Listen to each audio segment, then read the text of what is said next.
All right. All right, look, I'm live. I got Keas here. Give us 30 seconds and we're going to be right back.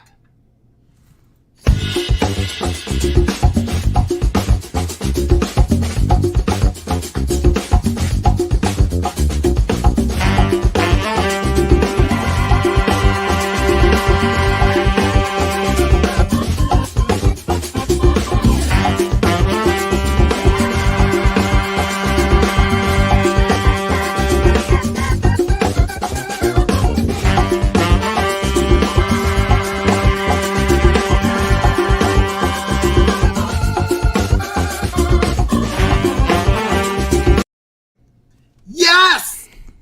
Yes! Oh, man, it's Friday night. I'm here with Keas, and we're going to talk a little football. Before we get started, man, Keas, I put in the description below your YouTube channel. Man, please tell us about yourself and your awesome YouTube channel. Hey, hopefully we get to keep it. YouTube took us down last night, but Really? yeah, they didn't exactly tell us why, but I have a pretty good reason. It's probably because of the NFL. But anyway, yeah, Wow. we've been at it since somewhere around draft time this year. Of course, we all started out over at RGR Football on YouTube, and we're still there, but we decided to start our own channel, Brian, Aaron, and myself, Keas. So that's why we're back, Bak Talk Bros. And so, yeah, energy drinks is not code for cocaine. Well, you know what I got to see backstage would seem to differ with that, but I apologize. I didn't know you got taken off. YouTube's a little finicky about things. I was going to say my 30-second intro song pales in comparison to yours. I always get amped up every time I hear that song. It is just freaking awesome. It's just freaking awesome. Man, Slasher. Yeah, man, I'm jacked up. You know, I'm jacked up. I'm pretty sure Keas is jacked up. Normally, I try to keep this open to all 32 fan bases. I try not to make this a Chiefs-centered show, but this is going to be an exception. And the reason why is for those of you outside the Chiefs kingdom, you may not know the all-time greatest Chiefs player, Len Dawson, and that's probably going to change here.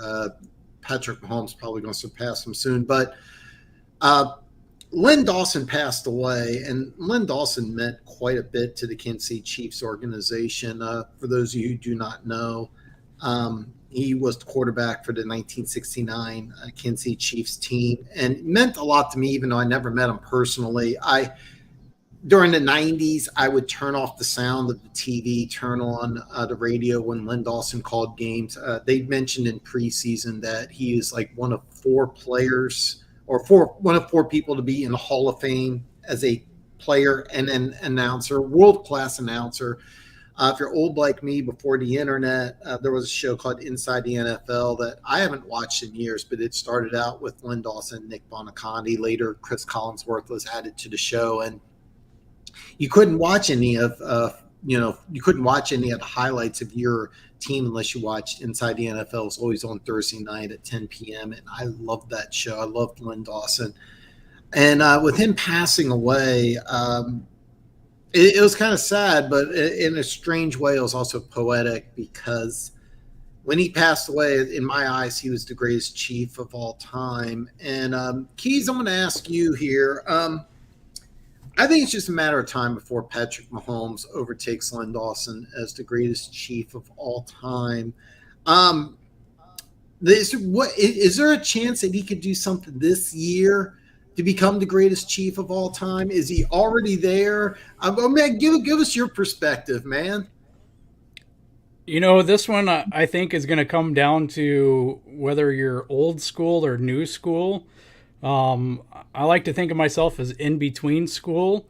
And so, yeah, I mean, that's how I see it. You know, a lot of us didn't get to see Lenny play, obviously. And you know, behind me here I have Michael Jordan, the greatest of all time.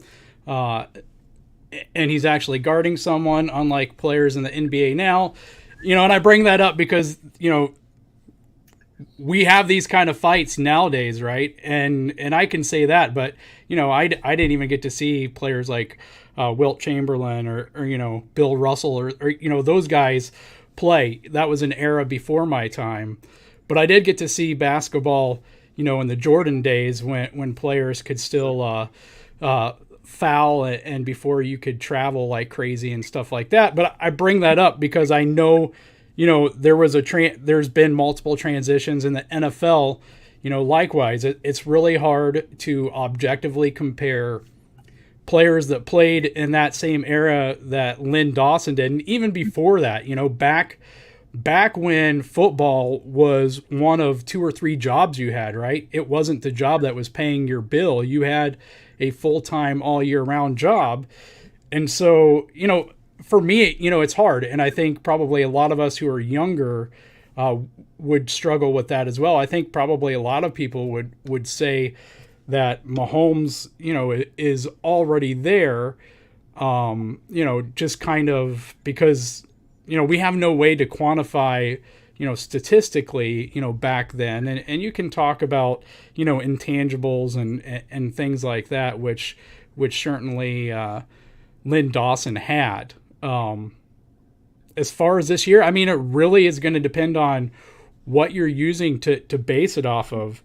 I think one of the biggest things for me when I went back to look at Lynn Dawson's numbers is he had 2 games started before the age of 27. And I bring that up because Mahomes is going to turn 27 here in about 2 or 3 weeks. So, that's where he's at. Mahomes hasn't played a game past age 26. Lynn Dawson's career really didn't start as a starter until the time he hit 27. And so, if you compare what Mahomes has already done up to this point, I think it helps with the discussion. But, after that, we're projecting what Mahomes, would do. So. Yeah, it's an interesting debate. There's no real right or wrong answer. Like I said, I thought that when he passed away, it kind of it just reminded me that during the 90s there were so many times. I think I'm a little older than you are because I became obsessed with football from the '81 divisional game between Fouts and actually it was David Woodley, and then he was benched for Don Strock. But the '81 division game between the Dolphins and the Chargers. Ever since that game, I've been obsessed with football. I didn't get to watch Lynn Dawson live, but I've listened to him broadcast hundreds of games on the radio. And then I'm a huge fan of on the NFL Network. They have America's Game. If you've never seen one, I've seen them all. Actually, you know what? I've seen them all except for the 2019 Kansas City Chiefs. I haven't seen that one. I've seen the Tampa Bay one. So if you're not familiar with America's Game, they break down every Super Bowl season. And I strongly urge you, even if you're not a Chiefs fan, to go watch the 1969 Kansas City Chiefs. Len Dawson's father passed away during mid-season. He was involved in a very serious injury, which almost ended his season. Back then, if you had knee surgery, your career could have been over. And the Chiefs doctor told him to have season-ending knee surgery. He went and got a second opinion, then a third, and then a fourth. And he finally found a doctor who told him, no, you can do these 4 things, and you'll be out for a month. And I think it was 6 weeks he missed during that season. And anyway, the best, well, or worse, he was indicted on federal racketeering and gambling charges. He was looking at 10 to 15 years in prison. This happened right before the Super Bowl, so he had to move. They had other players like, Len Dawson was smoking like 3 packs of cigarettes a day. And what did he do in the Super Bowl? He goes out and becomes MVP. And I mean, I kind of don't want to rant because I'm a history junkie of the NFL. I did a list, top 10 Chiefs of all time. This was before the 2019 season, so before the Chiefs won the Super Bowl, and I had Len Dawson at number 1, and the list got some hate, by the way. Everybody's got an opinion, but I think that when he did pass away, he was the greatest Chief of all time in different eras, different perspectives. I'm definitely an old school guy. Everything new is sucks. Everything old is great. I'm always going to be that type of guy. But can Mahomes surpass him? The answer is yes. It's just a question of when. And bottom line, Len Dawson 1-1 in Super Bowls. Mahomes 1-1. But Len Dawson did win the 1962 AFL Championship when the Chiefs were the Houston Texans. So that's kind of, it's hard to take away if you win 2 Super Bowls, and hopefully the Chiefs win one this year. They did. If you did watch the Chiefs preseason game like me and Keas did, they honor Len Dawson, and this was, by the way, really cool by the NFL. They let the Chiefs run a play in the old choir boy style huddle. They let Patrick Mahomes come out. They actually just did the huddle.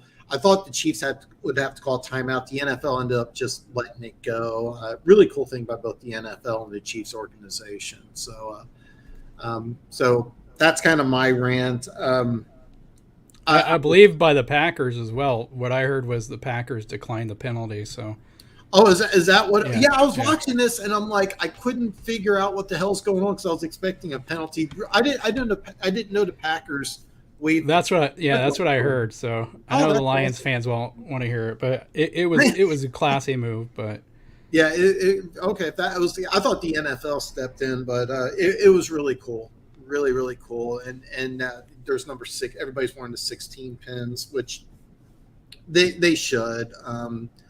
So anyway, that's kind of like I think I'm done talking about like my personal opinion, but I kind of wanted to make it like a Chiefs centric show just because how much Len Dawson meant to the Kansas City Chiefs organization, and Keas was lucky enough. I'm lucky enough to get Keas on.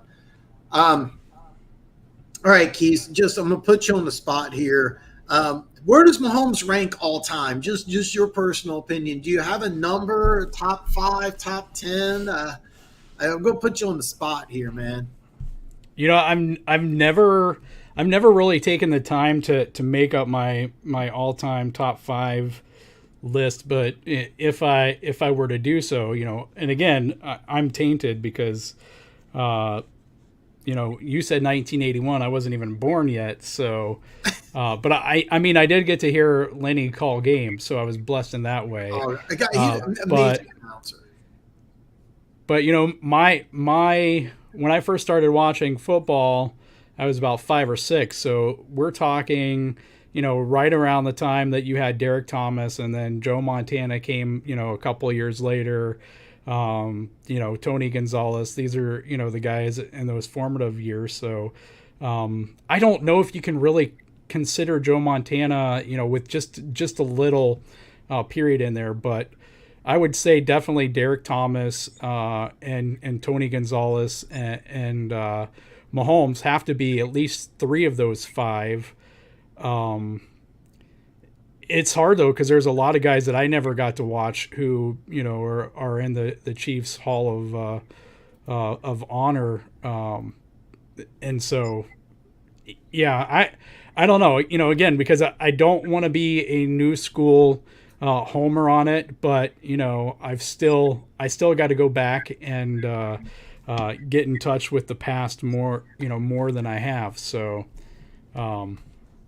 yeah, I'm kind of giving cop-out answers here, I think. No, that's all right. It's funny, and this is one of the things I love about having you on the show, where you're more of a new school guy. I'm an old school guy, and all the Chiefs from the 1969 Super Bowl team made my top 5, and that was the reason why I got a lot of hate. Is the new school guys didn't make the top 5. Or if I had to redo my list now, I would put Mahomes at number 5.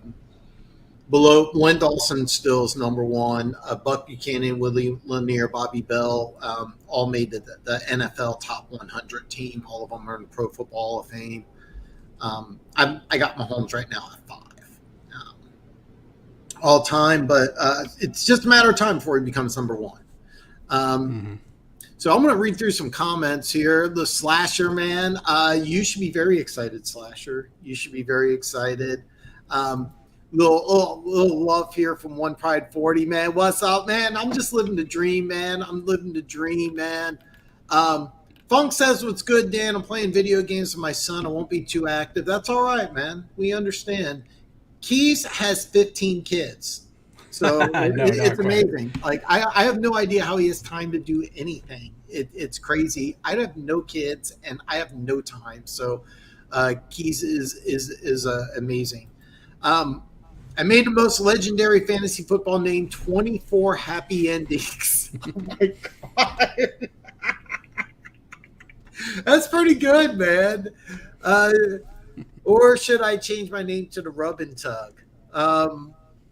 Oh God, man, that's there's some good shit here today, man. There's some good stuff, man. Denver Gator, what's up, brother? My bad. Yeah, we're gonna talk Chiefs here. We're gonna do a lot of Chiefs talk. So, Denver Gator, my LSU Tiger, Kansas City Chiefs fan, you are in the right place. Oh God, Steve James, I do not do enough NFL history. I don't do enough NFL history, but this is a name from the past. Loved Steve DeBerg. Met him in person. It was kind of funny. I was in high school when I met him. Massive dude. Like he was a massive dude. I think he played at like 6'4", 215, 220. So I saw him in high school. Like he was just enormous. Played football till like he was 46. So it's kind of amazing. For those of you who don't know your NFL history, he was in San Francisco, and then they drafted somebody named Joe Montana. So then he got traded to Denver, and he was starting quarterback in Denver until they drafted somebody named John Elway. And then he went to another team where he got, and then ended up in Kansas City, where the Chiefs ended up trading for Joe Montana. So it was kind of funny. But Keys. I'm not sure how to take that, Denver. Oh God, I have no idea if that's an insult or a compliment. I will say this. No, he's talking about the kids. I gotcha. Oh, okay. Yeah, I was gonna say nobody scared me more coming in Arrowhead than Phillip Rivers. Nobody scared me as much. It's legendary. My buddy did Riley Reed. I don't know how to answer that, to be honest with you. Is Riley Reed who I think it is? I know Keas doesn't know. At least I'm assuming Keas doesn't know. He's too busy making kids. But I'm going to pass on that one.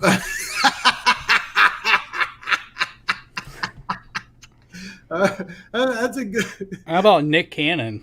Oh, God. That guy. Oh, God.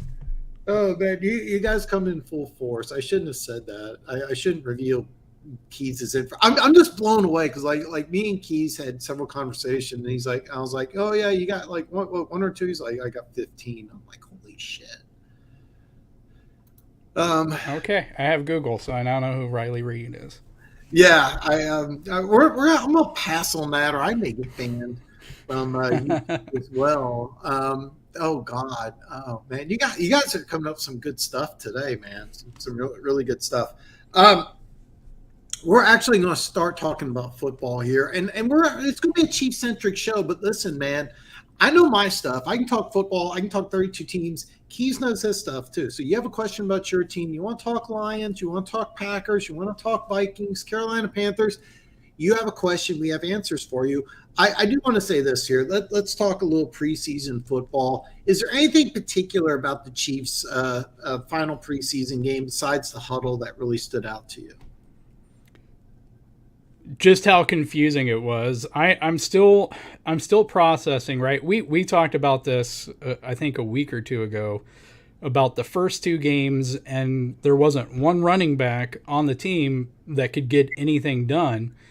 And then in the Packers game, every single running back looked good. And so, it's like, did they fix the offensive line blocking miscues? Because there were a few of those. Mm-hmm. Did they fix their the running backs, reading everything correctly in just a few days' time? Or is this something to do with the Packers defense? And so, that's where I'm at right now. But I mean, I did go back and watch the condensed version of the game. I haven't went back to look at the all 22 because it wasn't available when I was on there.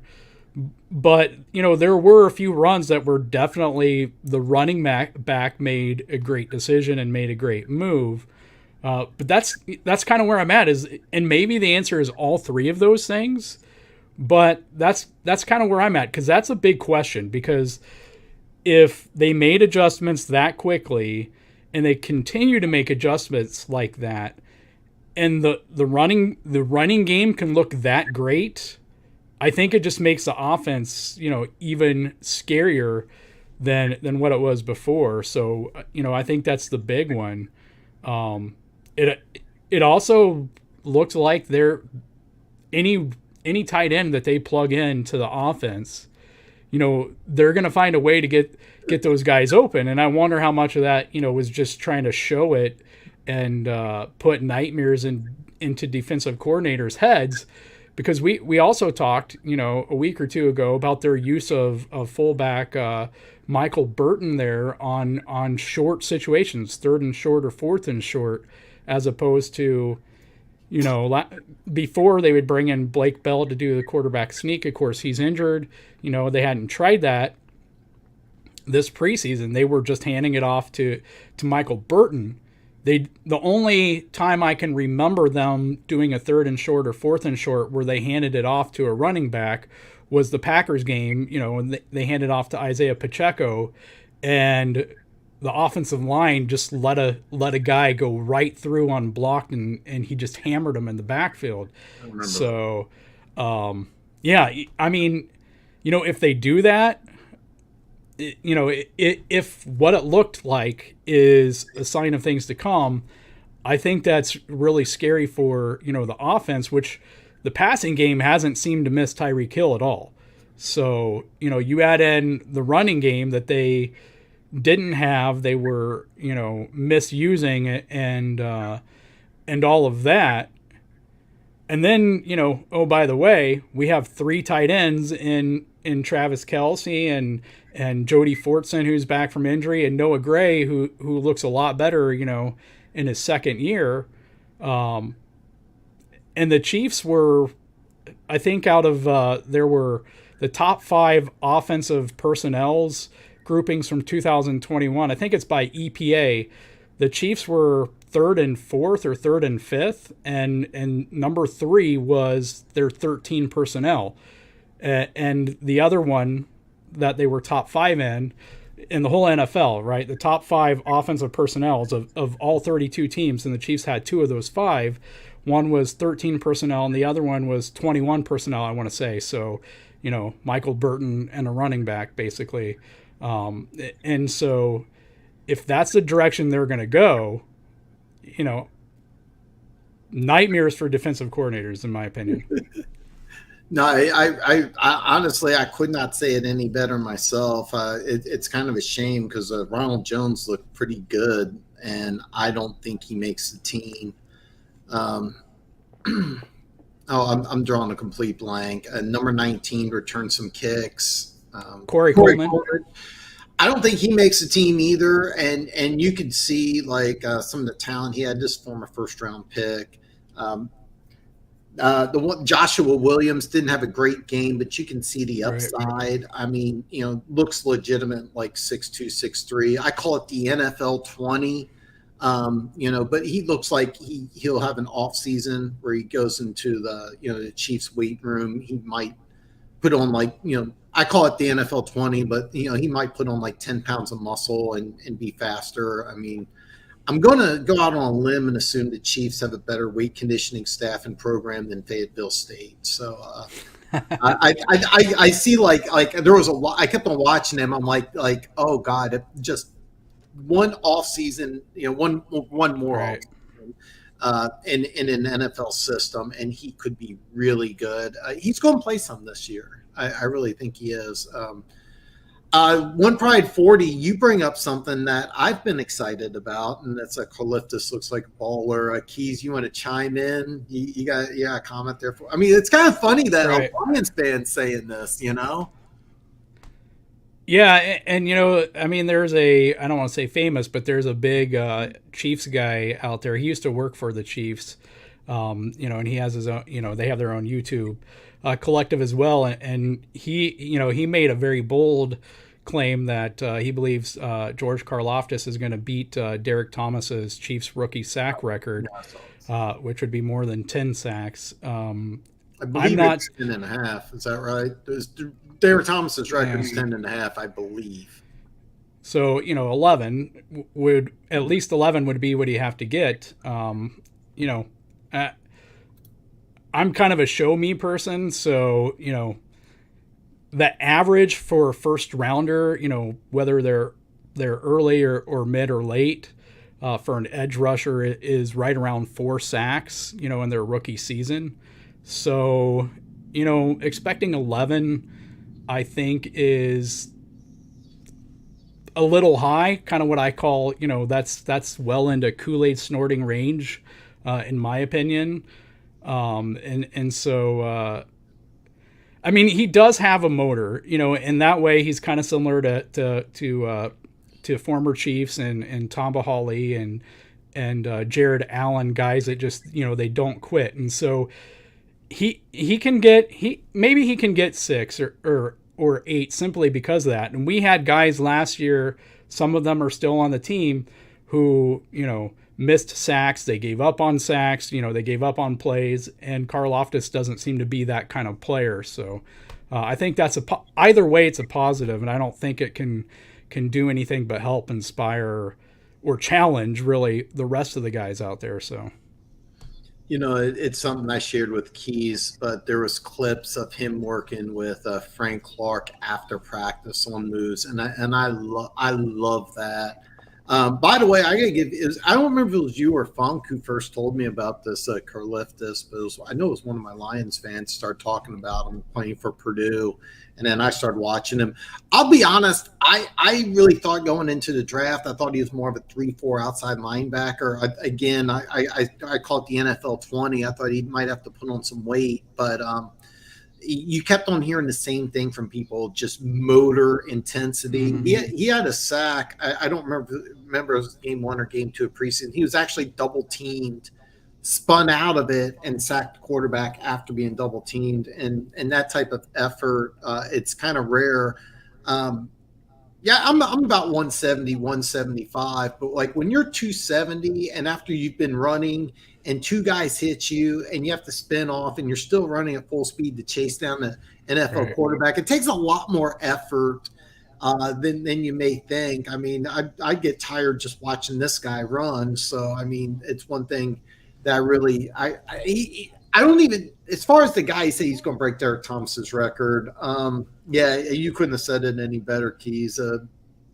Drinking the Kool-Aid, and because I don't even think he's a day one starter. I think the plan is to kind of Dunlap or actually Mike Hanna as he put on some weight this offseason. He looks really good, but you're gonna have. He's not going to be a full-time starter, Karlaftis, but yeah, very impressive. Who told you he was going to suck? That's kind of interesting. The what was it? Pick number at 21 was McDuffie, and I think Karlaftis, what was it, the 30th or 29th pick? Right. I thought he was kind of a second round guy, and again, I thought he was more of a 3-4 guy. But I don't know who told you that, but he so far he looks really good. But Keys is right. Anybody who thinks he's going to get 11 sacks this year probably drinking the Kool-Aid. However, if he's healthy, it wouldn't surprise me if towards the end of the season he ends up being the starter.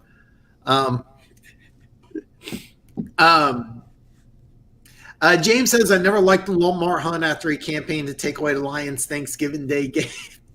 Yeah, okay, so for those of you who don't know, Lamar Hunt kept on campaigning.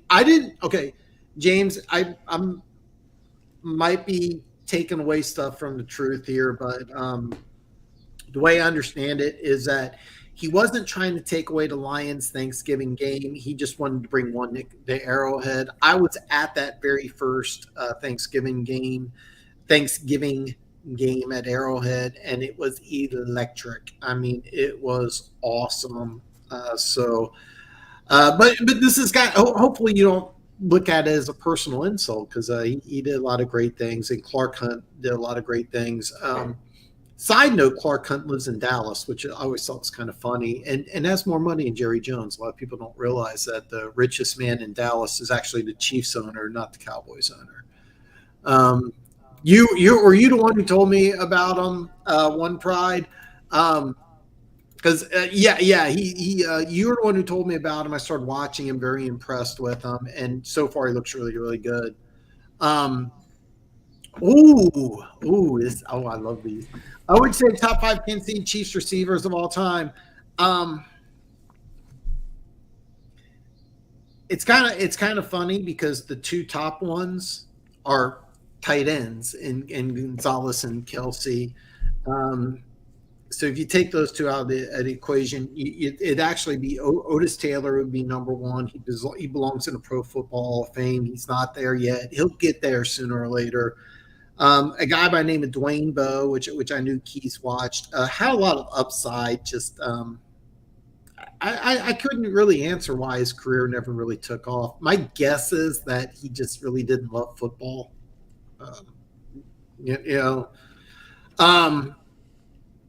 But I think like Chiefs records, he's up there. Boy, that's a tough one. Those 2 would probably be like one. Seriously, I hate to say it, but Tyreek Hill probably be number 2. I would have Otis Taylor, Tyreek Hill, Dwayne Bowe. God, after that, I'm kind of drawing a blank, but Otis Taylor would be number 1. Keas, man, you got. I mean, am I right? Is it Otis Taylor then Tyreek Hill is 1 and 2? I mean, is that really it? I mean, I personally consider Kelsey and Gonzalez would probably be 1 and 2, to be perfectly honest, but just receivers. Yeah, I'm struggling here because again, I haven't seen Otis Taylor and I haven't seen a lot of the older guys, so I didn't even want to say anyone that I could think of, and I didn't even think we could include tight ends. But I mean, I would even struggle with Dwayne Bowe because he had a season or 2 where he had some drop issues, but he was always fun in the fact that, man, that dude would go out and block someone as a wide receiver, and that was a joy to watch. Because some of those small things can make a big difference. When I got to do an interview with former Eagles and Chiefs tight end Jason Dunn, that was one of the things that he mentioned that I think it was Al Saunders kept preaching to them. I think it was if the receivers do their job and the tight ends do their job and they block, you can spring a lot more touchdowns than what they had. And so, he was big on those things. So for that reason, I do have a soft spot in my heart for Dwayne Bowe.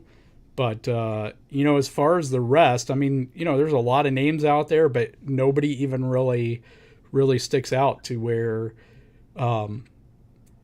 I would be perfectly fine if we could include tight ends on there, and if you wanted to say, Otis Taylor and put Tony and Travis and Tyreek and Dwayne, in the top 5 and whatever order, I think Tony, Travis, and Tyreek 2 through 4 in some order. I wouldn't put Bowe before any of those guys. I don't think I would fight you on that. I completely agree. I mean, if I was going to say just wide receivers, I'd really struggle. But I mean, to be perfectly honest, and that's actually a fun debate: Gonzalez or Kelsey, which one's better? I think me and you talked about that once, and that's a tough one. But yeah, that's pretty much. I think we got the top 5 would be Gonzalez, Kelsey, Tyreek Hill, Otis Taylor, and Dwayne Bowe. Dwayne Bowe, for those of you who don't know, I mean, he was a fun guy. I mean, 6'3", about 220, 215, somewhere around there, just big physical guy. Had some issues with drops. When Andy Reid came here, I thought his career would take off, but it did just the opposite. I never really understood that, but Funk says, I remember telling people to watch out for Califtis when the UK Lions guys were reviewing Derek Barnes last offseason. I don't remember if it was you or One Pride who first got me on board with Califtis, but I started watching him at Purdue, and I was really high on him like before the combine. He didn't participate at the combine, participated at the pro day.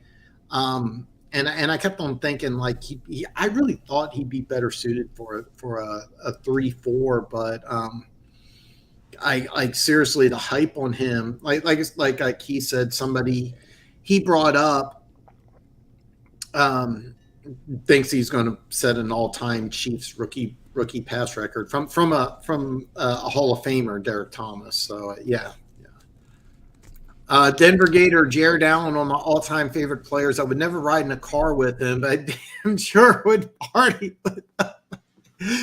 Oh God, I love Keas. You do remember Jared Allen, don't you?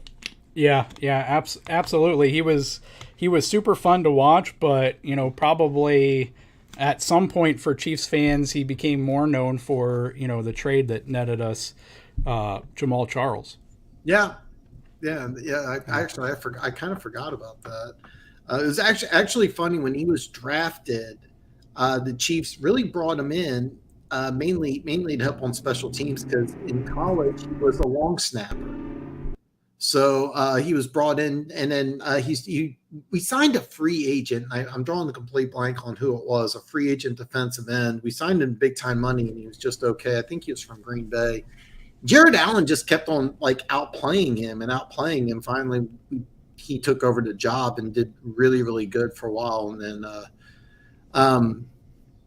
the issue was that Carl Peterson wanted to pay Larry Johnson. He didn't want to pay Jared Allen. And I actually forgot that one of the picks we turned into Jamal Charles. Yeah, I mean, there was also the issue that he had 2 DUIs, and so he had 2 strikes, and the next strike he was facing a lifetime ban from the NFL. So, with that, it's kind of hard to pay that guy, which was sad. But kudos to him because that trade for whatever it was, whether it was knowing that or the trade, whatever it was, he was able to keep his nose clean. Well, not that his nose was his problem, but he was able to keep his lips dry, and so, I mean, that's all that matters. Well, yeah. By the way, for those of you who don't know, the NFL has a rule. I think every team does it differently, but basically, if you're too drunk to drive, they have a 24-hour hotline. They'll send you a car free of charge.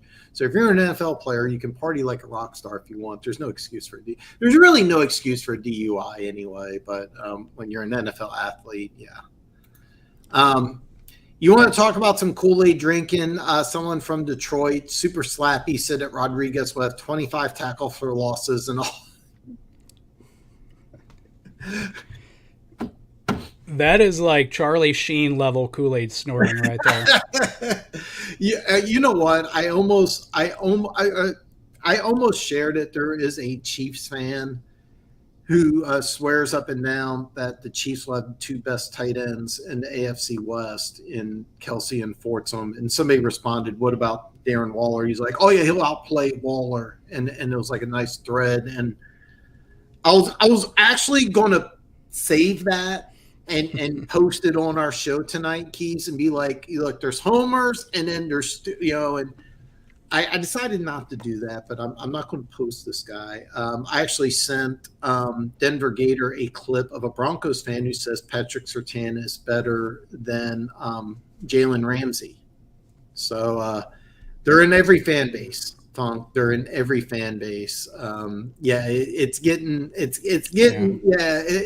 Hey, we got them here in Kansas City, and me and Keas, we follow some of the same people, and both of us, I think sometimes we come across these guys on social media, and we're like, but with the regular season just right around the corner, I'm extremely jacked up. There was a KC receiver that was for 2 seasons. Okay. His name is Dante Hall, and the 2003 season, he was the Chiefs MVP. He had, I think it was 4 kick returns for a touchdown, like single-handedly won like 2 of those games by himself. It was kind of an interesting story because he was a college running back, came to Kansas City, was like on the fringe, and when Dick Vermeil took over, he switched him over to wide receiver. Really just put a lot of faith into him. Nobody, well, I shouldn't say nobody, but a lot of people thought that, it was kind of a failed experiment. It wasn't really going to work. And then all of a sudden the light bulb went off, and give Dick Vermeil a lot of credit for seeing the potential within Dante Hall. And it was, if I remember the number correctly, it was like 6, but he had 4 straight games with a special teams touchdown. And I remember the Denver game was on my birthday. You can go back and you can YouTube this right now. This is on my birthday. Dante Hall against the Broncos. And he catches the ball inside the 10, which you're never supposed to do. Then you go backwards, which he wasn't supposed to do. Then there was one really bad block in the back, and I'm a Chiefs fan, and I remember watching the play live, and I'm like, oh shit. I literally said that. I go, oh shit, because it was really bad. 100% block in the back. The ref missed it. He goes around, he hits the outside, and because of the block in the back, there was that wall, and Arrowhead just kind of erupted. If you've never been to Arrowhead, I don't know, I really can't explain it, but like the stadium just really started to rise. The decibel level just went up, and it was a 93, if I'm correct. You could YouTube this. It gives me chills, but yeah, he probably ran about 160, 70 yards by the time it was all you know the play. Oh yeah, I can visualize it now. It was one of the most insane runs of all time. Of course, it's also one of those that if he hadn't broken loose, you would have been yelling at it. It's like, what are you doing, you idiot? And then it's like, boom, so. Yeah, the Chiefs don't win that game without that touchdown, and then I think it was the next week against the Ravens, and it was a defensive struggle, and he returned to kickoff for a touchdown, and it was like, I think they won 17-16, and then I think like the next week he was on David Letterman, which was kind of cool. I like David Letterman, so I thought I was a Letterman fan, and I don't remember him having like athletes come on, like hardly ever. So like I thought it was kind of cool. Slasher, I'm just speaking for me, but I'm pretty sure I can vouch that Keas is also like extremely jacked up for week 1. Yeah. All right, hey, Keas, let's go back to the Chiefs preseason here. Surprise cuts. Somebody who's going to make the team, somebody who impresses you, some crazy takes here.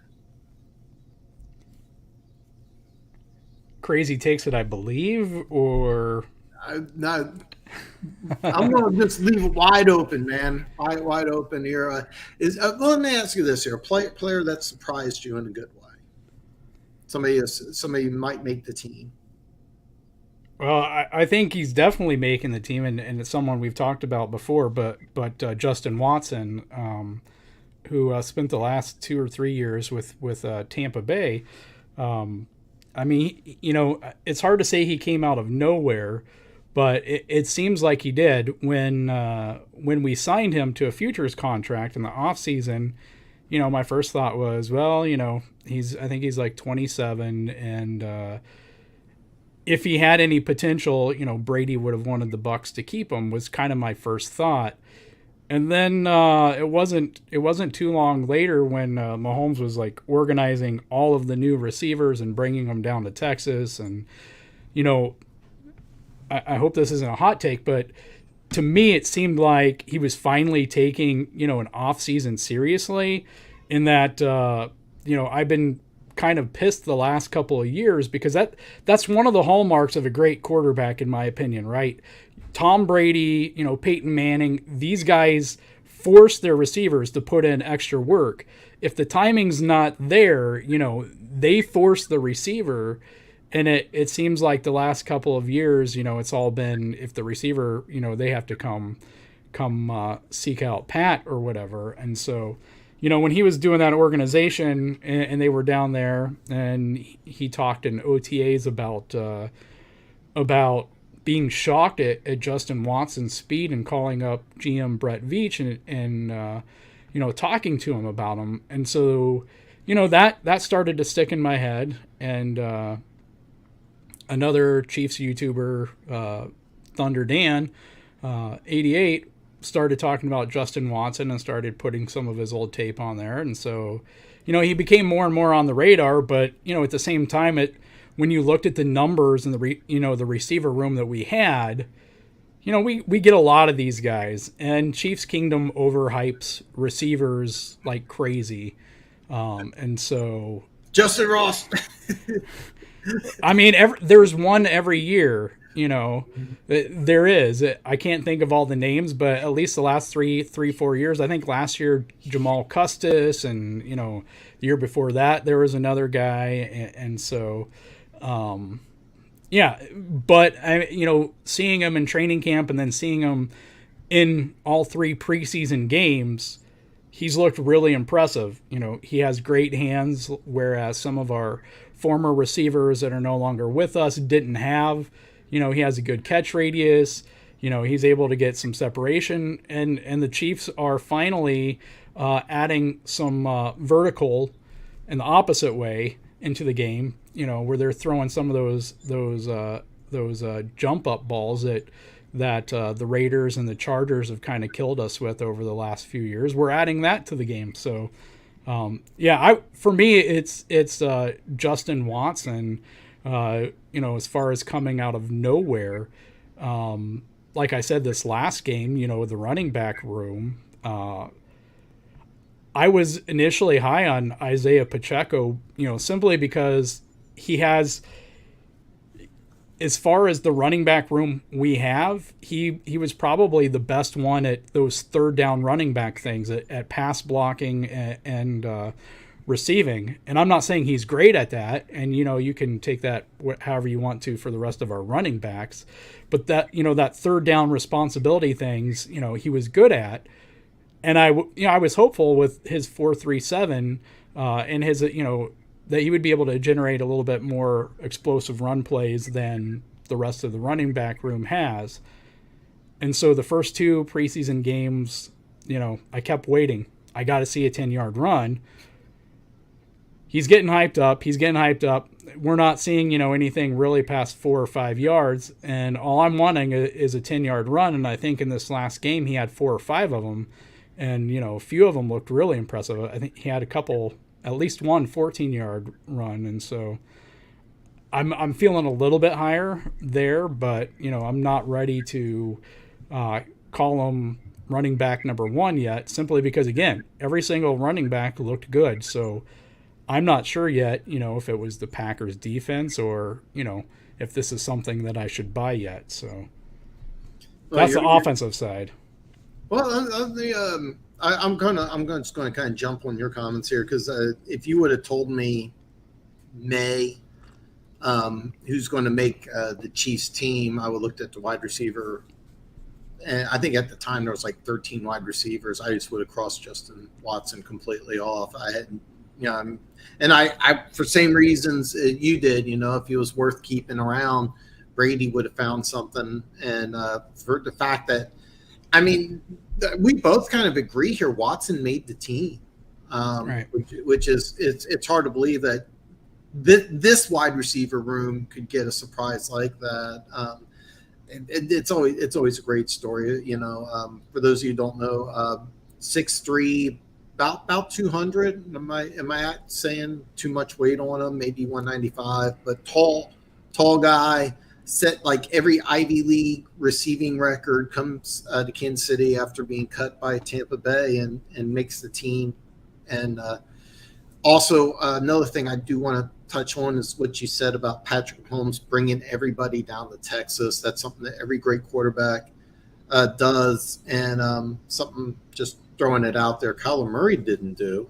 But, you know, so He also hasn't been studying his playbook, but no, I'm kind of, you guys are ready for week one. I already have action. I you know what? I said this, I think, the last couple shows. I was going to show you guys my actual bet slip, but you can take my word for it. But yeah, I do have action on week one with the Chiefs Cardinals. I'm really looking forward to that. Both those things I kind of wanted to touch base on. Holmes bringing all the receivers down, the fact that he singled Watson out, and then Watson really out of nowhere, made this team. Man, give us some takes on the defensive side of the ball. You said you're the offense here. I couldn't really have said it any better myself. What about on the defensive side? well, again, and I try to be, you could say, I guess, cautiously optimistic, or I like to think of myself as an optimistic realist. Not that I'm always that, but that's my aim, is to try to be, somewhere balanced in the middle. And so, again, I wasn't exactly expecting very much out of Karlaftis, and again, I'm not saying he's going to break Derek Thomas's record, but certainly I've still seen more than what I expected from him, and maybe that was already a lower threshold than most other Chiefs fans. But as I said, since like 2015, first round edge rushers, whether they were early first or mid first or late first, the average was basically still the same, which is an interesting stat itself, but somewhere around 4 sacks. And so that, that was my expectation. And so, maybe now after seeing preseason, I could get behind 6 sacks. I think the young secondary is basically what I expected it to be. They're more athletic. They actually tackle. They hit people. We were lacking that attitude. And something that kind of stood out, because I was expecting to have this to be a really big growing pain year for the secondary, given that Spags' defense is supposedly notoriously hard, as far as communication and stuff. But Justin Reed came out and said, this is like the most cerebral group that he's played on so far in his NFL career. Here's the thing, though. Last year, before the bye week, and there's lots of reasons for it, the Chiefs' defense was 32nd overall. And so it's really going to be hard for them to start out any worse than they did last year. And there's like 10 reasons for it. But I think overall optimistic. I'm not a big fan of the other linebackers that aren't named Bolton and Gay, especially the free agents we brought in. Chenal definitely has a lot more growing to do than a lot of Chiefs fans would have had you believe. But the other guys, with the exception, I'll back up, with the exception of Darius Harris. Like, he came, the last couple of games, he was flying around the field. But to me, Jermaine Carter Jr. and Elijah Lee looked slow. And admittedly, some of that is biased because Jermaine Carter is wearing Anthony Hitchens' old number. And so, I think psychologically when my eyes see that. He's see 53. It's like right. Glasses, yeah. But, no matter what happens, none of these guys can be any worse than having Ben Neiman as your third linebacker or Daniel Sorensen as your third safety. And so, Cook has looked good. I think I'm more optimistic on the defense, but at the same time, it's cautiously optimistic because last year's first team defense looked great in the preseason, and then Amber herded everywhere, so. Yeah, I'm anticipating some issues with the secondary, but one thing I do like is that there is a sense of physicality in the secondary. Joshua Williams didn't have a great game, but you see a lot of upside. He's the Chiefs' fourth round pick, picked at the very end of the fourth round. He's a guy kind of stood out. I see a lot of potential in him. Cook, our second round pick that nobody talked about. I have to admit, I drank a lot of that Leo Chenal Kool-Aid. I thought he would really press Gay for a starting job, and he's not ready. I mean, if you were to say, God build me a linebacker, I mean, Leo Chenal, 6'3", 250, ran a 4.53. Not there yet. Not there yet. But I will say this: the front seven. This is the fastest front seven I've seen in about 5 years. I did a video breakdown. I released it today with my preview of the Kansas City Chiefs, and that was one of the things I liked, was that this is the fastest front seven I've seen since Spags has been here, at least. So Yeah.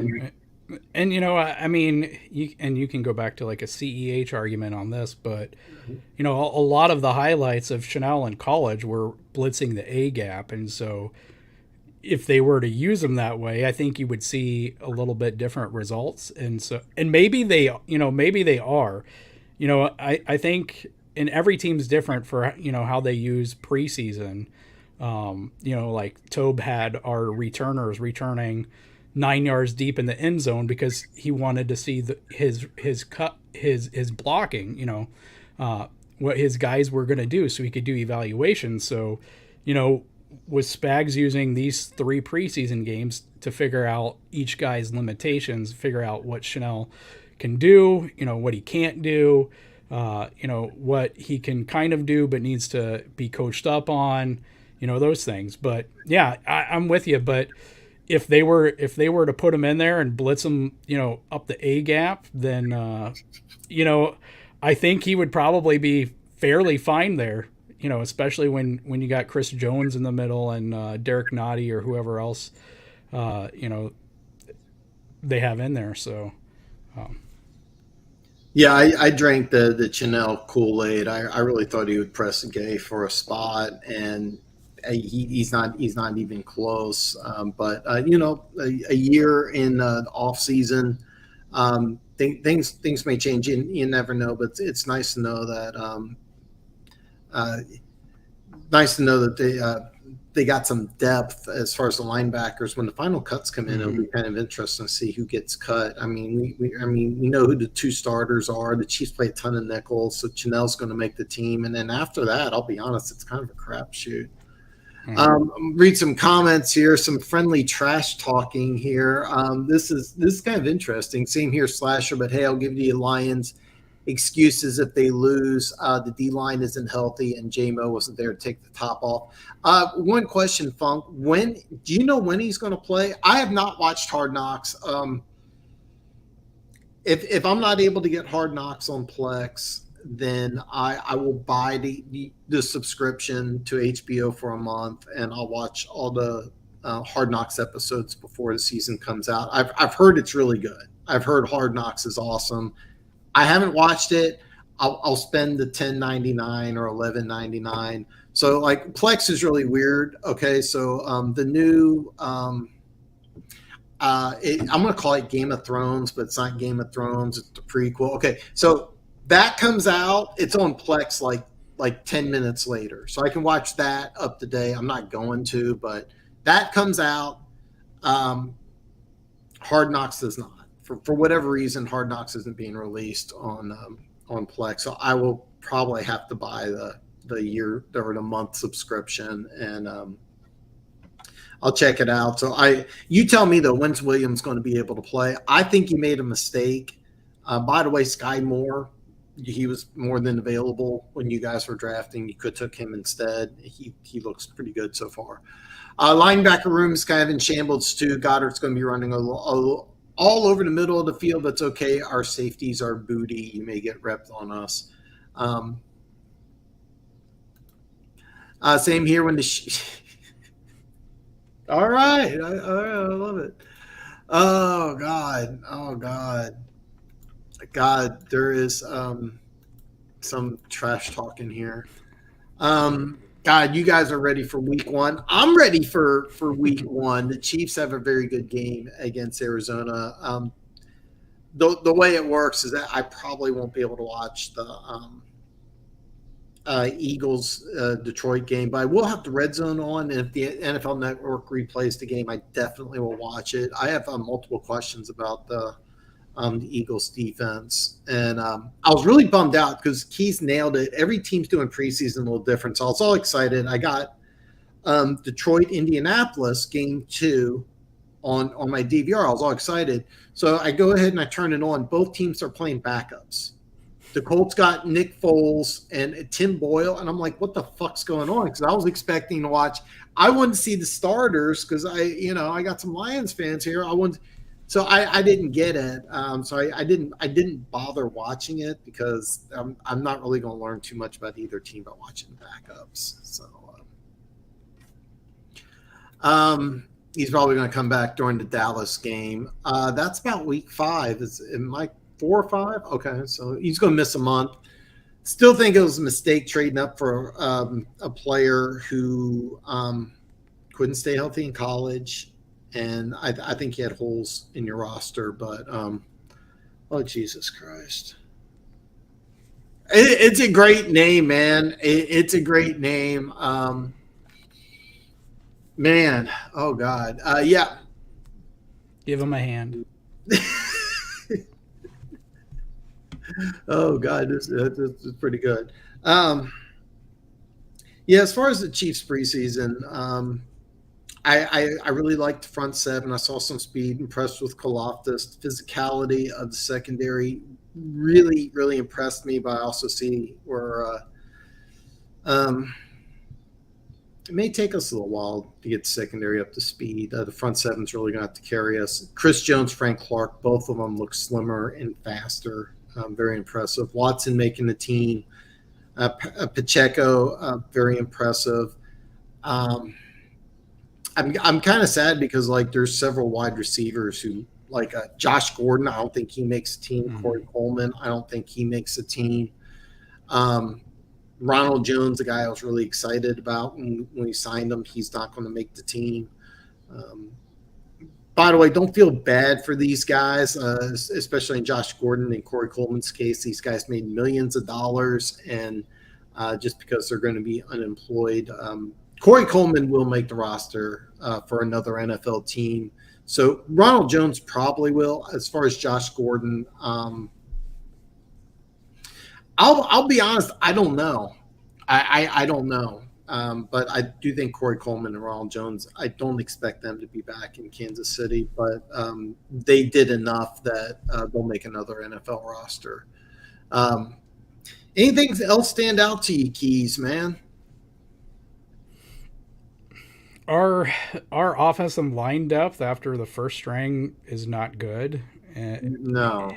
But, you kind of have to say that with the caveat because when you're a backup and you're surrounded by backups, you have to look at the individual, but you also have to look at the collective. So, if you take each individual guy out and you put him with the first team, having great players on his left and right, depending on his position, is going to make his game look elevated to where it's not necessarily a weak link if you have to plug one of those guys in. So that's something, you for the most part, you have to remember in there. But,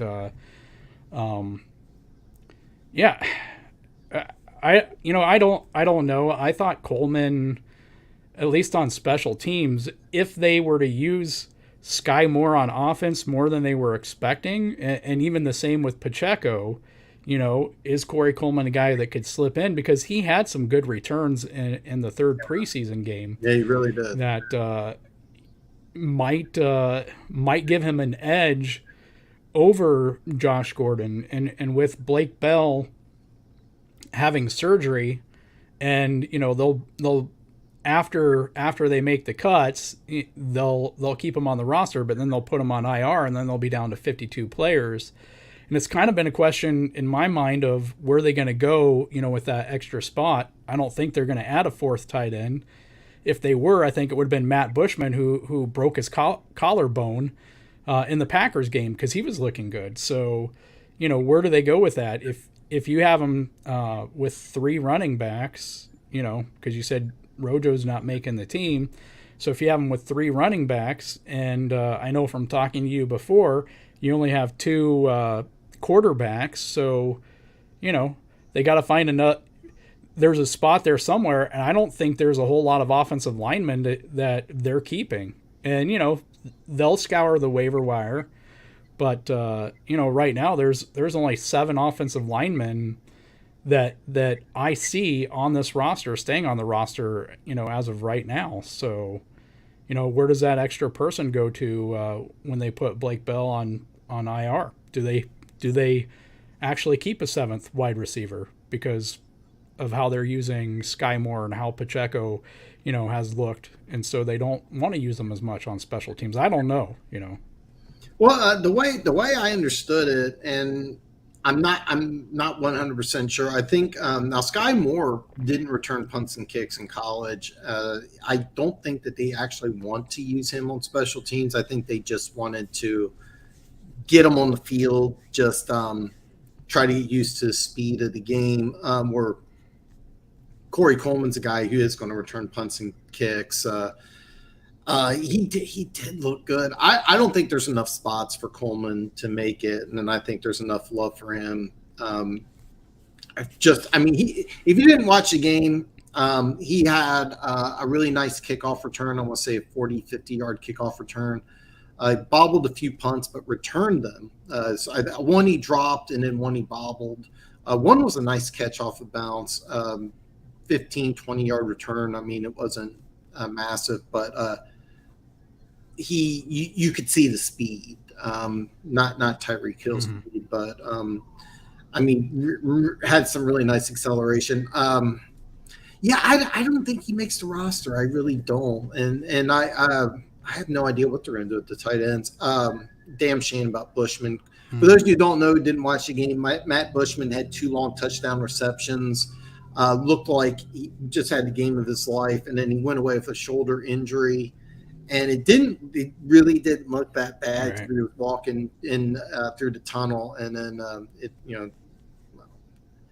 it's just a damn shame. Slasher, 12.5. Because I just released my video today, and I wish you would have watched it because Caesars and Barstool has 10.5. I lost last year taking over 12.5 for the Chiefs. You know what? Seriously, I can go through their schedule, and I should put a link to it, but I suggest you check out my video breaking down the Kansas City Chiefs. I do think over 12.5 wins is possible, but I'm a little why did you get 12.5 when 2 Caesars and Barstool are major players that got 10.5? So I'm actually really confused why you took 12.5. Is it a typo? Did you mean 10? Did you just pick some extra wins? What number did you get? But if you watch my video, I broke down the Chiefs' schedule, and I could easily see them going 14-3. So you are in luck, but I have no idea why you took 12.5 when major gambling sites are at 10.5. Keas, let me ask you this here. I know you don't do sports betting. Slasher here has over 12.5 wins. He invested his life savings. He just mortgaged his house, sold his girlfriends, and he put everything he owns in over 12.5. Is he going to get paid this year? Is there 13 wins this year for the Chiefs? Well, you said that Vegas has us at 10.5. Yes. Yeah. I have no idea why. And you would know this better than me, but isn't it always safe to take Andy Reid on the over on the wins total? Except for last year, which I lost on because I took over 12.5. Andy Reid's been really good. The last before last year, the last 3 years you would have collected. This year it's 10.5 at Caesars and Barstool, so I have no idea um, why you got 12.5. But let me ask you this though, Keys. I mean, 13 wins. Can the Chiefs do it?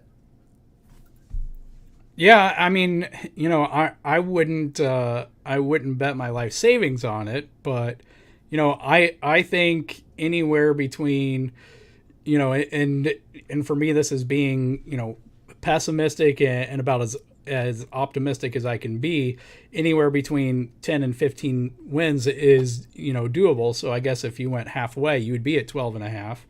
And so yeah, I think in some ways the difficulty of the Chiefs' schedule has been made more than what it is.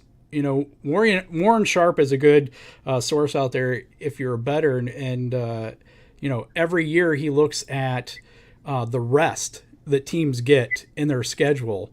Whether they have a rest advantage or a rest disadvantage, and the Chiefs actually have, I think it's like a +7 rest advantage, and don't quote me on that, but they do have a fairly significant rest advantage, which as the year goes on, I think is big. But I also think it's big that the bye week is earlier for them this year, because my expectation was always that the defense was going to need to catch up. It was going to take them a while.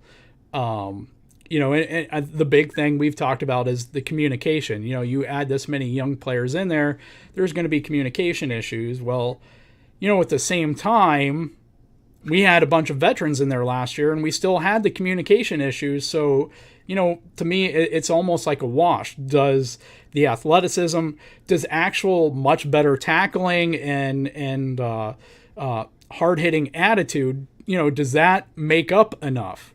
And I could pose this as a joke, but is removing Dan Sorensen and Ben Neiman from this roster, is that not worth a win or two in and of itself? And so, I guess at the end of the day, I don't think that's horrible. I think 13 is certainly possible, because and I've said multiple times now, the offense is going to have to win. They're going to have to carry the team to the bye week. Once they get to the bye week, one of the things that Steve Spagnuolo is actually good at, a lot like Andy Reid, they seem to kind of, and I don't mean this as a hot take for Chiefs fans, but they kind of stink at in-game adjustments and, in-season adjustments. They're okay, they're okay with the bye week, they're okay at halftime. They're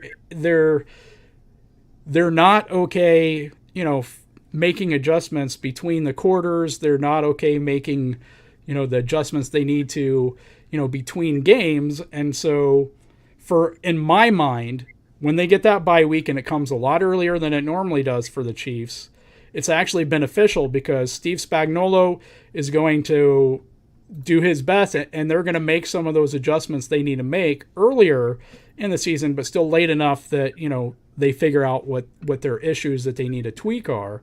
And so the offense, if they can carry them to the bye week, I think you're going to find a much better defense the second half. And that's kind of been the way things have went the last couple of years, anyway, with Spagnuolo's defense. So my big question was, with Tyreek gone, was the offense going to be able to sustain that? And I think so far, at least what I've seen in the preseason, the answer to that is yes. So I don't think the sky is necessarily falling, but I wouldn't urge anybody else to go out there and to take that either. Slasher just mortgaged his house and sold everything he owns on Kansas City. I put a link in here, Slasher, if you haven't checked out my preview of the Kansas City Chiefs. One of the things I do is I go through the schedule and I bring up some of the rest advantages. Kansas City does have a few advantages in there. I'm not going to go through the whole schedule. You can check out my YouTube video. It's pretty good. I'm going to brag about myself here. I'm going to ruin this, for you for the video. When I look at the Chiefs' schedule, I'm taking a loss at Tampa Bay. I'm taking a loss. Buffalo comes to town. They win during the regular season, and that's before the bye. After the bye, um, you can take a loss. They travel to LA to play the Chargers, and then they host the Rams in November. Um, those are the only one of, and I say one of those. They're going to win one. They may lose. They may win both of them. But to be honest with you, that's basically it. I'm a Chiefs fan. I've been a season ticket holder since '89. I'm a diehard. I look at this schedule and I can see 14-3. So are you fucked? The answer is no. But I have no idea why you got 12.5 when if you watched my video, which I put it in the comments, so make sure you watch it. You can go to Caesars and Barstool and get 10.5. So, I have no. You got. I'm assuming that's plus 370. So you got something interesting. All right, but I wouldn't have taken over 12.5 like I did last year, but over 10.5. Do I see the Chiefs getting 11 wins on this schedule? Absolutely, and that's something I am going to bet on. And also, Slasher, you can get a good number on the Chiefs to win the AFC West, which I do recommend. I do recommend. Last year, I think I got negative 275 to win the West, and this year you can get plus 175. So for those of you that are not familiar with gambling, the negative 275 means you have to wager $275 to win 100, but the plus 175 that you can get this year, $100 wager wins you 175, and so the numbers are completely different from last year than this year. So winning the AFC West and over 10.5. I bring this up in my video. I think are really smart bets. Keas, I know again, I'm putting you on the spot because I know you don't do sports betting, but do you have the Chiefs winning the AFC West this year? Yeah, I think until the rest of the AFC West proves otherwise, and that's not a knock on any of the rest of the teams. I like a lot of the moves that the rest of AFC West has made, but at the same time, I've also been big on the Broncos and Chargers the last few years, and still I don't want to say let down because I'm not rooting for them to win, but I was underwhelmed given those things, and so I think at the end of the day, there's probably as a collective unit, offense, defense, special teams. Well, I'll say defensively, there's probably some clearly better defenses in the AFC West right now. Better probably defensive coordinators in the AFC West. But at the end of the day, I don't think I can say that about the offenses, not necessarily a collective. But I think at the end of the day, it comes back to me, head coach and quarterback combo. And at that point, to me, it's still Andy Reid and Patrick Mahomes are the top. Then you have some question marks there and I don't mean this insultingly, but you do have some question marks there with Nathaniel Hackett and not necessarily Russell Wilson, but Nathaniel Hackett and Josh McDaniels, 2.0. Even though coaches generally do better their second time as head coaches, and so I'm not pessimistic about McDaniels, but as I said with some of the Chiefs things, I still got to see it, and so with the rest of the AFC West, I still got to see it as well. So. Yeah, I couldn't have said it any better myself. The one thing that always gets me kind of it's always a good chuckle is that almost every year you'll see several NFL people and AFC West fans that want to anoint the Chargers as AFC West champions, and I tried telling people last year. It's like they're not going to do it. You got a first time head coach, and they didn't even make the playoffs. So, well, they could have. They simply just didn't have to call a timeout. But they came close. I mean, that could be the same reason that holds them back when you're that arrogant as a head coach. You are being a detriment to your team. So it'll be interesting to see if Staley learned from that, because, I mean, we joke about it, but it's as simple as that. You don't call a timeout, and the Raiders let you tie and you make the playoffs. No. So, I mean, I don't understand how you can be that arrogant and do that and screw yourself. Like, if I was any of the 53 players on that team, I would have been livid. And I mean, I'm not taking anything away from the Chargers. I mean, they're a talented team, but I tried telling people, like, you get a first-time head coach who is a defensive-minded guy, and you put him into the AFC West. I mean, he's not going to win right away. And I granted that game. I think it was week 2 or week 3 where the Chargers came in the Arrowhead and won. People are trying to say, "Hey, Dan, you're all wrong." And I said, "Look, the Chargers didn't win that game. The Chiefs lost that game. When you have 4 turnovers in a game, that's 101 how to lose a game." And like I said, Chiefs made it to the AFC Championship game. Chargers didn't even make it at all. Until somebody proves that they can knock them off, I think it's a solid bet. I mean, all streaks come to an end, but except for the Ravens' preseason winning streak. Yeah. Did the Ravens lose? Did they? I don't know. I still got a bunch of games on DVR. Funk, okay, this is actually a good one. We'll get Keas' opinion here on it. I'm not upset about moving up, Dan. You still have this mindset that the Lions brass is on the hot seat this year. They're not. If the team has regressed by the end of the year, sure. Okay. If they win 3 games again, everybody's going to be gone. All right. Let's be very clear about that right now. You can disagree with me if you want, but there's not a lot of owners that are going to put up with back-to-back 3-win seasons. Now, give kudos to the Bengals, whose head coach went from 4 wins to 2 wins, or was it 2 wins to 4? I think it's 4 to 2.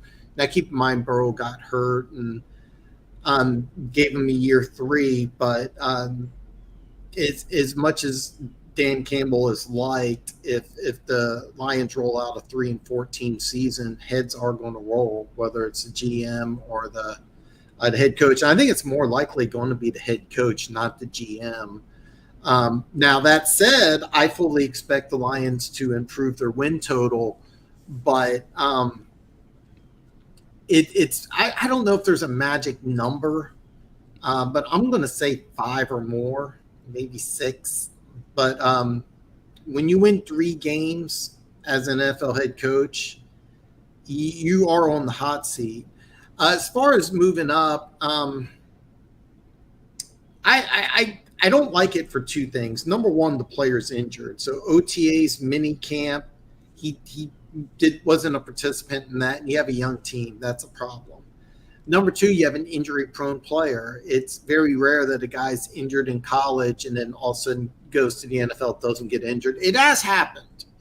Frank Gore had 2 knee injuries at University of Miami. He came to the NFL, very long, productive season. Curtis Martin banged up, missed, I think, a whole year in college, one of the most durable running backs in NFL history. But these are exceptions. Sheila brought them in knowing it was going to take a few seasons to fix the books. And I think that what they're doing is the right thing, but I thought it was a big mistake. And here's another thing is that look at what Dorsey has done with your roster at the end of drafts. Why do you want to give up draft picks when you've been getting really good talent late in the drafts? I would want more draft picks, not fewer draft picks. Keas, you got any thoughts here on the Lions and them? I'm going to stand by it. They made a mistake, but any comments on the Lions at all from somebody who's not a Lions fan? Sure. I understand both sides of the argument. Looking at the trade value itself, not the player. The Lions did a great job there. Like, Oh, yeah, absolutely. not only did Great. they get great value in that trade, but they did so with the divisional rival, which stood out because you would expect a divisional rival to pay a premium, and they got a great deal. So I think that you have to give them credit for that. As far as losing, unless there is, some kind of scandal, like you had with the Raiders or, with Washington,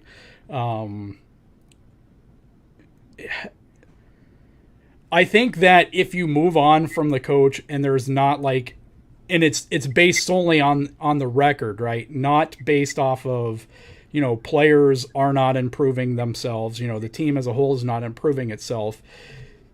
If they're improving, each individual is improving. If the collective units are improving, if the scheme, looks good, all of those things, and you only have 3 wins, and if you put it in context and there's a reason for that, and you move on, then I think your problem is ownership, not the GM or the coaching staff, and that's the cases in some of these franchises that stay at the bottom. It's the owners, and you do have to have some patience. Whether it works in the NFL because you got to make money and you got to have the ratings and everything for that. That's a different story. That's the owner's perspective and prerogative. But I haven't looked at the Lions' schedule, but my guess is off the top of my head, and you have to be a realist if you're an owner, and you can't be emotional in looking at the record. You have to look at who the quarterback is, in my opinion, and you have to look at, your division. Right now, I don't see them. I would be surprised, and I don't mean this in a mean way, but I would be surprised if they even went 1-3 against the Packers and Vikings.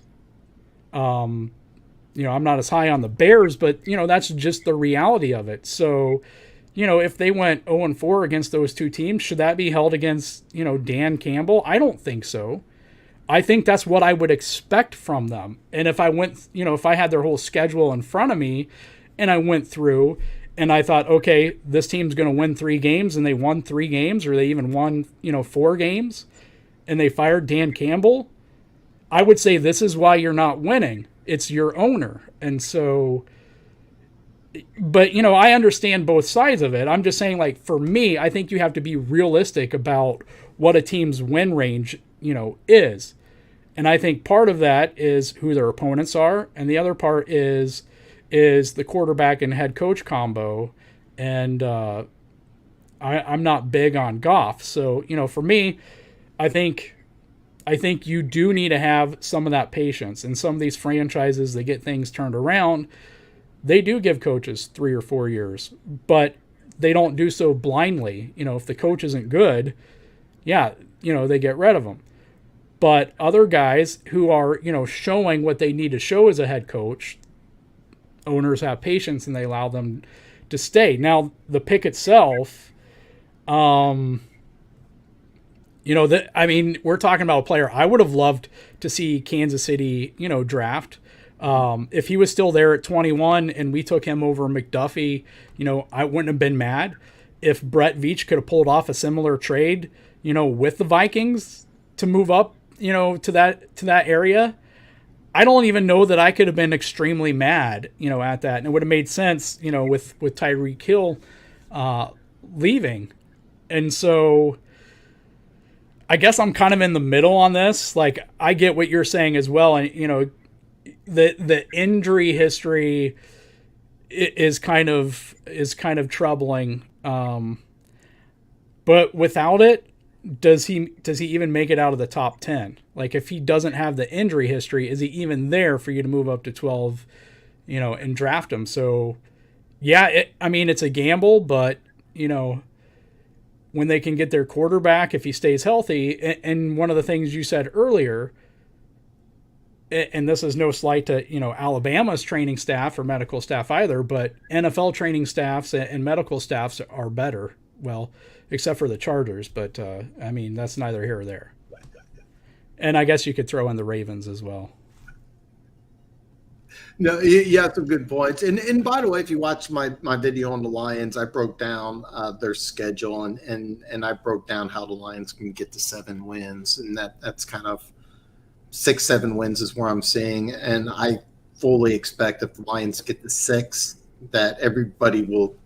There may be a coaching defection somewhere, but I think Campbell would be safe with 6 wins, and overall I like what they're doing. I did not like that trade, even though the compensation, I broke it out real fast. For those of you who aren't familiar with the trade, the Lions gave up picks 32, 34, and 66 to move up to 12 and 46. And normally the Vikings, normally a division rival wants their teams to pay a premium, but the chart that I used grading the pick value, the Vikings lost 230, which would be pick number 72. So, I mean, it was a phenomenal trade.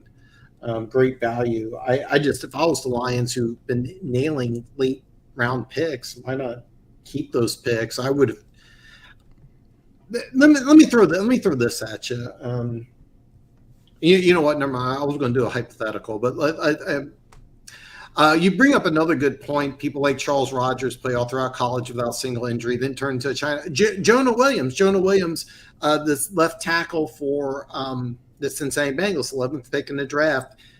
3 years at Alabama, never missed a practice, nothing. First practice with Cincinnati Bengals, tears his ACL. He's out for the whole year. Travis Kelce, that's another example. Didn't have any injury issues. Comes to Kansas City rookie season. I think it was an ACL. Missed his whole rookie season. Then after that, he's been banged up from time to time, but I mean, 6 consecutive 1,000-yard receiving seasons. You know how many tight ends in NFL history that's done that? Yeah. So there's weird examples like that. I'm on board with what the Lions are doing, but I hated that trade. But Keas is also right. I would have loved it if it would have been for the Chiefs, because adding a guy like that in Chiefs offense, it's going to sound a little mean, but it's a lot different adding a guy like that with Patrick Mahomes and Andy Reid than it is for Jared Goff and your brand new offensive coordinator who's never been an offensive coordinator before. So no disrespect intended. You're right. And that's another thing is that the new ownership, they brought in Campbell, but how much patience are they going to have? I mean, you really don't know because it is a new ownership. I mean, you can't really. There's no baseline to how patient they're going to be. So what's the structure there? Does Campbell report to the GM or the owner? He reports to the GM, but I believe Lions fans have to tell me the exact structure. But Brad Holmes is the GM, and he was poached from the Rams. And their assistant general manager, who I think has a lot to do with their draft, is a guy that Keas, a guy by the name of John Dorsey. Mm-hmm. So, and by the way, this draft looks like a John Dorsey draft. Good picks at the end of the draft. Some late round picks are going to have an impact. These are things that John Dorsey really excels at. Contract time coming up. Be careful about having Dorsey. Yeah, don't let Dorsey near those. Just let him build your draft board for you and scour everybody's waiver. Let them scour the waiver wire. But I mean, as you know, the Chiefs moved to a structure where Andy Reid and Brett Veach both report to him. Where before it was the other way around, and I think I like it better this way because you get GMs who, and I'm not saying this is a case with the Lions, but you get GMs who are not so great at their job and they scapegoat, and they fire the head coach to save their own job. And when owners let them do that, you can have a bad GM in there and they're going to get through 2 head coaches before them and the head coach gets fired. So I kind of like it better this way, to where both have to answer to the ownership. and the ownership evaluates both. Yeah, that anyway. No, you're right. It's kind of unusual that a team does that, and that was give a lot of credit to Clark Hunt because originally he followed the blueprint that his father had, and he let the general manager run everything, and then he brought in Scott Pioli from New England Patriots, and it was almost instantly. You could kind of feel it's not a good fit right away. Of course, you guys in Detroit fully know that the Patriots way doesn't seem to work outside of New England. We tried it here in Kansas City; it didn't work. You guys and Matt Patricia, of course, didn't it didn't work. So give a lot of credit to Clark Hunt. What he did is he said, "Hey, look, this doesn't work. Next time I bring in a general manager and a head coach, I'm going to have them both report directly to me, and I can get a good idea of what's going on." The way I understand the power structure in Detroit, and Lions fans tell me if I'm wrong, but the ownership's going to kind of let Brad Holmes kind of run the show. Dan Campbell and Brad Holmes kind of work together. From what I've gathered, it's a good relationship. I remember Patricia's last year when they drafted Jeff Okuda. He was not on board with that. You could tell there's a big disconnect between the head coach and general manager. In Kansas City, Carl Peterson, who was the longtime Chiefs general manager, him and I'm drawn. Head coach at Arizona State, special teams coach. Herm Edwards. Okay, Herm Edwards. Okay, him and Herm Edwards did not get along at all. They did not get along because Herm wanted to gut the roster, and Carl Peterson said, "Yeah, you come on board and gut the roster." Then he comes in and he says, "Well, here's the catch. You have to keep Tony Gonzalez and Larry Johnson." And the rumor was that Tony Gonzalez and Tony Gonzalez and Larry Johnson, neither one of these guys really got along with Herm, and Herm didn't want them here in Kansas City, and ended up being a disaster. It's kind of a shame because I really liked Herm Edwards, but anyway, basically where I'm getting around to is that it was disastrous in Kansas City. It's now exceptionally good. I can honestly say that the Kansas City Chiefs are like the NFL standard now. I mean, 4 straight AFC Championship games hosted. I mean, am I being a homer here, or is that kind of like what you're looking for? Yeah. But yeah. Hold on here. I'm sorry. I mean, they almost beat the Vikings twice last year and lost the one on record-setting kick. Why is everyone automatically assume the Lions will lose to both of them this year? No. There's improvement from the Lions, but keep in mind they fall apart. They make some bad decisions. They win 3 games. You're going to see some changes. I don't care how much they like Dan Campbell. Sheila Shitcan Patricia day after Thanksgiving. I think she won't play around if she thinks he's Another thing that you got to realize about Dan Campbell is even though he's wildly popular, he was not interviewed by another NFL team. He got one interview to be an NFL head coach, and that was in Detroit. So his opinion. Fun guy to listen to. I'm on board. I like Dan Campbell. You kind of make me out like I'm the bad guy here. I like Dan Campbell. I'm pulling for you, Lions. Bottom line, the number one thing I love about the Lions fans in here is I know you guys aren't jumping on board the bandwagon. And Keas can vouch for this, is that there's a lot of Chiefs fans that just all of a sudden came out of the woodwork over the last couple of years. And that's the number one thing I love about you guys is that you guys are loyal fans. I mean, Keith's been there through some bad times.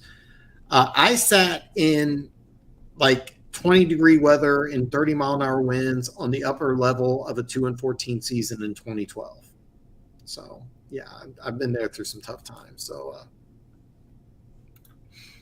Holmes and Dissner handled the money. Yeah, and that's smart. Don't have Dorsey fuck around with the contracts. Oh God. Yeah, we got in some bad shape with Dorsey and some contracts. But he found players. Tyreek Hill in the 5th round, Travis Kelce in the 3rd round. If I had more time, I could go through to 2013. In 2013, after the third preseason game, he signed like 8 players that were cut, and I think 3 of them started day one. It was crazy. I think Dorsey was a large part of that Super Bowl win. Just my opinion, but the Dolphins draft injury-prone guys and bet on them. Jeff Okudah and Jason Williams are just 2 names, but they were good talent in college. I don't really blame Patricia except for being a team. All right. I will. I feel bad kind of defending Patricia here, but I mean, if you want somebody just X's and O's and football knowledge, he's your guy. Just the interactions that I've heard from you guys and some other players. Matter of fact, with I believe that's Darius Slay. I remember when Patricia was fired, Darius Slay went all over Twitter and talked a lot of shit. So that was kind of funny. It was his first interview, so is that somehow a knock? Okay.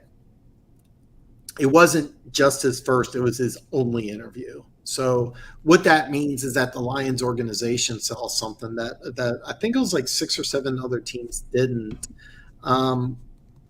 If it doesn't work, then yes. If it does work, it's finding a diamond in the rough. So that's kind of the way I look at it. With Williams, it's so hard to say. But there.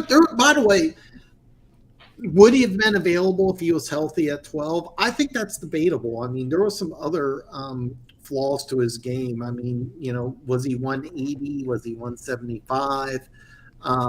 What was his time? What would have been his 40 time? Is he really a 4.25 guy? Is he a 4.3 guy?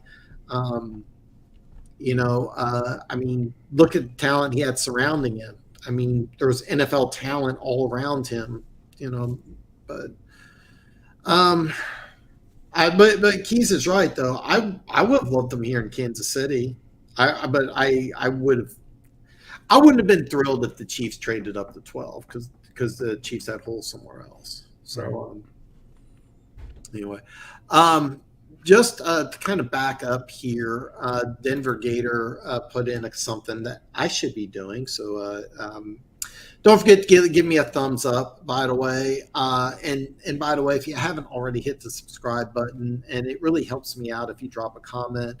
By the way, if you haven't already, why are you waiting? Go to the link below, subscribe to Keas' channel. It's going to come back up. It's going to come back up sooner or later. I apologize because I didn't know that YouTube shut you down. YouTube's kind of goofy, but they didn't shut down the channel. They shut down our live stream last night. So. Oh, really? Okay. So once we found out, right? Because we're live streaming, and they send an email. We found out an hour and a half later, just by chance. It's like, hey, this isn't showing up on YouTube. And so I checked my email, and like, who's checking their email while you're doing a live stream? So we started up a second one, and as far as I know, everything's still fine. But they completely removed the first one. But whatever. That's okay. All right. So I just want to make so I got it right that your channel is still up and running, just right. Your live stream. Okay. So guys, look, because his channel is up and running, I made a mistake, and it's probably just energy drinks. These things fuck with me sometimes. It's the herbal hallucinogenic teas. It's the herbal hallucinogenic Aaron Rodgers tea. And by the way, folks, energy drinks is not code word for cocaine, but go to his channel and fucking subscribe. All right. It's some good shit. The best intro song of all time. It gets me chills, but I'm a Chiefs A+ Chiefs content, but really great sports stuff, and hopefully Keas will be willing to come on again. My plan is to have Corey, aka the Red Sea, and Keas Wednesday, the day before the kickoff of the NFL season. They will be going toe to toe in a Chiefs versus Cardinals battle. I do have action already placed on the Chiefs, but I'm going to be kind of moderate observer. So Funk says Dan Campbell called Detroit because he wanted to be here and knocked the interview out of the park. Yeah, he definitely knocked the interview out of the park, but I mean, you have to ask yourself. Man, you're putting me as the bad guy here, Funk. But I mean, don't you have to admit? I mean, just seriously. I mean, he didn't get an interview by any other team. No other team set up interviews for him, and that's a little strange because Robert Saleh was interviewed before Dan Campbell, and then he also went to New York. I think he interviewed for I want to say the Saints. I could be making that up. Keas, am I the bad guy here? Do I just hate Dan Campbell? Yes. You know? Okay.